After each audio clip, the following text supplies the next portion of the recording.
beginning, man has struggled ever onward in his conquest of time and space.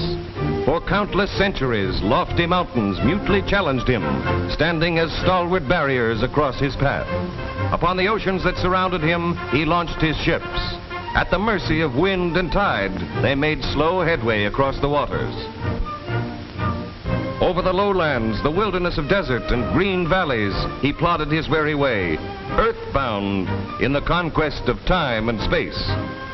But man is no longer earthbound, and Lockheed rides the airways with a thrust of bright propellers and the flash of gleaming wings. And behind this Lockheed lies aviation history. In 1903, on the plains of Kitty Hawk, North Carolina, this history began. In the granddaddy of all modern planes, the Wright brothers won immortality by sustaining flight in a heavier-than-air flying machine. There is no fuss or ceremony, no cheering crowds. The motors sputter and catch, weights drop, the ship catapults off the ground into the air for the first flight on record. Since then, aviation history is written in a never-fading book of records. In 1928, a Lockheed Vega, the well-known Yankee Doodle, reaches New York from Los Angeles in 18 hours and 58 minutes. At the controls are Colonel Arthur Goebel and Harry Tucker. In 1929, Captain Frank Hawks climbs aboard his Lockheed to set a new transcontinental mark. Good luck, Captain.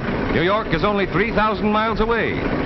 Off on his way to a new record, one of the many he is to establish in the years that follow.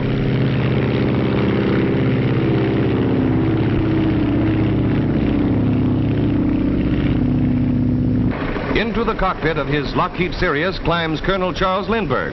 Mrs. Lindbergh is with him. Flying together, as always, they are heading from Washington, D.C., across the Bering Sea to Japan.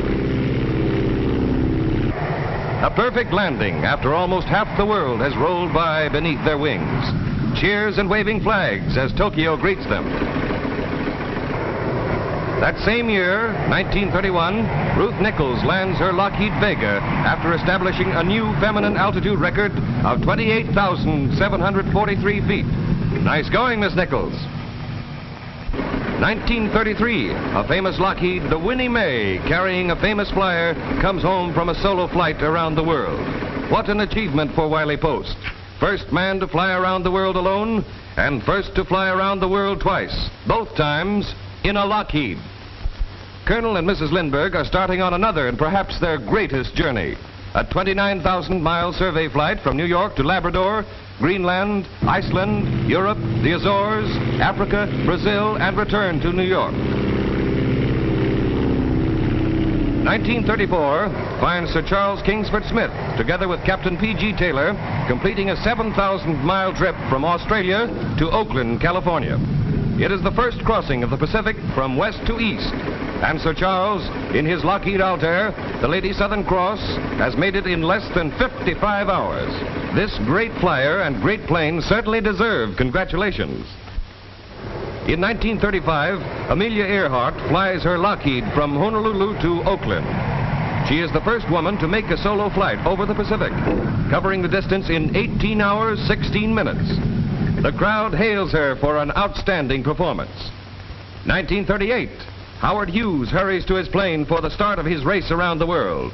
3 days, 19 hours, and 9 minutes later, his Lockheed brings him back to New York and a new record. In less than 4 days, he saw 5 sunrises, and the plane actually beat the revolution of the Earth on its axis.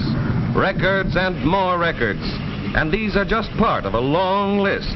But exciting as they are, they mean nothing to the true goal of aviation unless the experience gained is applied to further the speed, safety, and all-round performance of air transportation. And with the cooperation of the pilots who made these famous flights, Lockheed has been able to achieve that performance and create new standards of efficiency. That was true in the development of this Electra, which was Lockheed's first all-metal bimotor transport. It made history on the air lanes of the world, and every subsequent model has lived up to its tradition.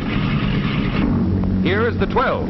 It is a smaller ship, accommodating 6 passengers and answering the proven need for a plane that can combine economy with the performance of a large airliner. This Lodestar is a luxury transport. Certainly one of the best looking, it is today probably the fastest commercial ship on regular airline service. And for the convenience of all customers, service and parts depots have been established throughout the world to maintain the peak performance of Lockheed's vast fleet. And in all corners of the globe, 24 hours of every day, these ships fly the airways in routine flight, confidently accomplishing the jobs for which they were built. The conquerors of time and space. Lockheed over North America.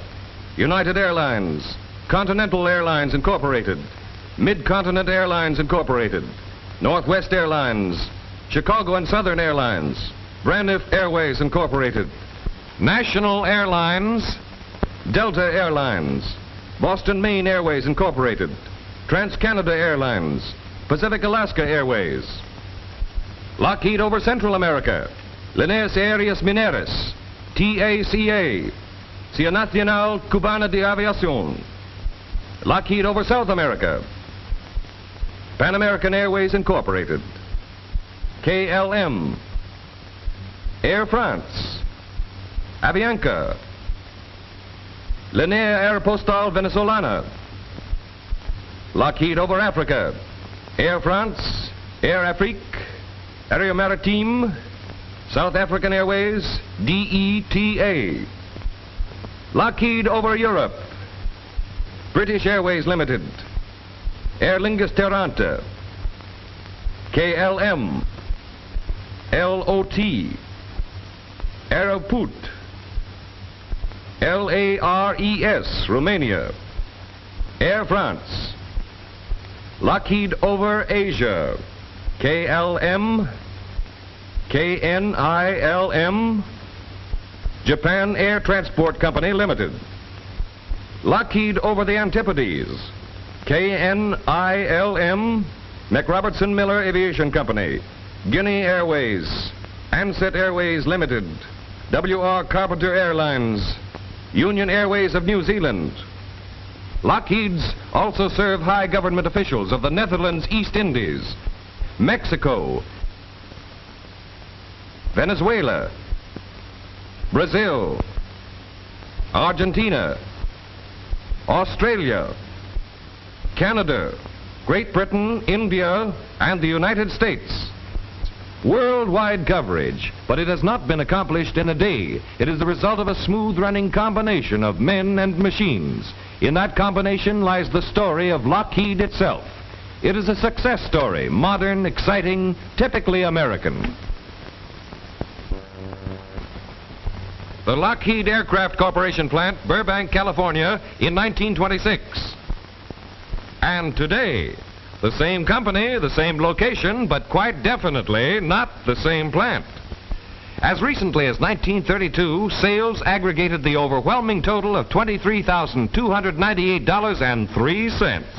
In 1940, actual deliveries amounted to more than $42 million. And conservative estimates indicate that in 1941, this figure will be more than doubled. And to the men of Lockheed belongs a large share of the credit, to their skill and to their loyalty. They are a cross-section of typical American workmen, drillers, riveters, tool makers, die casters, machinists, and technicians. In 1931, there were only 300 of them. 1941, over 35,000. Every man who checks in, from office boy on up, has taken and passed exhaustive tests covering intelligence, temperament, and special aptitude to prove his individual ability. 35,000 American workmen, the right men for the right jobs to build the best planes. This is not a trick shot made with mirrors. It is the drafting room of the engineering department where every new Lockheed has its beginning. A beginning conceived with the purpose of supplying the answer to definite needs of the aviation industry. To attain this goal, over 850 engineers make over 5,000 drawing plans, devoting a total of over 200,000 work hours to their mission of creating one new design. The component parts of a modern airplane's wing, fuselage, and tail surface are almost countless in number, yet every single one of them must be engineered. Even the most minute part receives the greatest attention. 4 separate drawings are made showing detail from 4 different angles. Although the part is no larger than a silver dollar, it will have to go a great deal further. The interior of a plane is one feature of design seldom associated in one's mind as coming under the supervision of the engineer. Yet one of his most important jobs is to provide utter comfort for passengers traveling through the air at high speeds. The Lodestar's cabin has been designed for this comfort. Inside, the sound of powerful motors is reduced to a pleasant hum by scientific soundproofing and vibration control. Restful chairs, ample space, and headroom are results of thoughtful planning. And all Lockheeds are especially adaptable to the requirements of private owners. For businessmen to whom time means money, the Lodestar is convertible into a convenient and dependable office in the sky. The compact 12 becomes a comfortable lounge for attending important events anywhere at any time. The cabin of Lockheed's new four-motor transport, the Excalibur, will look very much like this. Although the plane is still under construction, the engineers have built an exact replica, known as a mock-up, out of wood. In this way, every possible detail of passenger comfort can be effectively predetermined and applied. But the ideas and plans that this man and the hundreds like him put into execution are not only those of Lockheed's chief engineers, but those of the entire flying world. For the Market Research Division maintains close contact with the operative branch of the industry. The staff compiles lists of important features relating to a plane's design. These findings are set up in the form of questionnaires. If you were to build your own ship, on the flight station, where would you locate emergency controls? On the engine control stand, where would you put the levers? And the rudder pedals? These comprehensive questionnaires are sent to airline executives, pilots, transport officials in every corner of the world. To Trans-Canada Airlines, R.C. McLeod in South Africa, Tri-American Aviation, Buenos Aires. The list is almost endless, but to mention a few more, American Airlines, Lieutenant Thatch, VP-5 Squadron Canal Zone, and British Airways. The replies to these pamphlets are carefully sorted, for they represent knowledge gained under actual flight conditions. Detailed graphs and charts are compiled by competent statisticians. No suggestion is too small. Every answer to every question is checked and noted. These findings are recorded in another pamphlet. You told us this is the way you would do it. On flight station, on engine control stand. And on rudder pedals, we asked, are brake toe pedals desirable? 93% said yes, 7% no. That verdict is submitted by men whose combined opinions represent the experience of over 16 million hours of flying. These practical viewpoints, as gathered by market research, are submitted to the engineers. They combine these ideas together with their own creative ability in the conception and building of every new Lockheed plane. That's how Lockheed designs airplanes to suit the men who know airplanes best, operators, pilots, and regular airline passengers. And the first form a new plane takes is on paper. From these drawings and thousands like them, an exact scale model known as a wind tunnel model is made and is connected to instruments which determine its flight characteristics. The model is hand-carved, accurate to the fraction of an inch, weighs over 500 pounds, and costs more than $5,000 to build. The door is closed, the wind tunnel sealed. A flip of the switch and the wind propeller whips up to speed. The model is exposed to a far higher velocity than this 90-mile-an-hour wind. The small wind tunnel model is actually subjected to and withstands a much greater force. From an idea to an actuality, from theory to fact, from a model to a completed Lockheed, the plane has been built. More than that, into it has been built the strength, ruggedness, and durability necessary for its safety and high-speed performance. But not so long ago, this shining plane was only a small part of a trainload of metal addressed to Lockheed.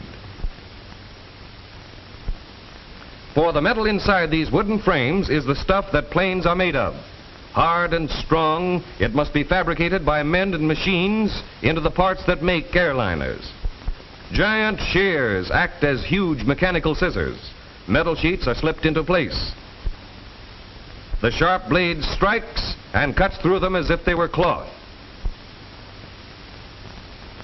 The high-frequency router, a dental patient's nightmare, turns 15,000 revolutions a minute and cuts layers of metal into their first rough shape.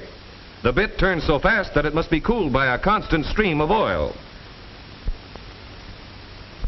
The massive hydro press exerts an overall pressure of 9 million pounds, and it literally squeezes parts out of metal. An endless chain of roller conveyors carries a tray with the forms to workmen. They put the metal which has already been cut to the correct size in place on the forms.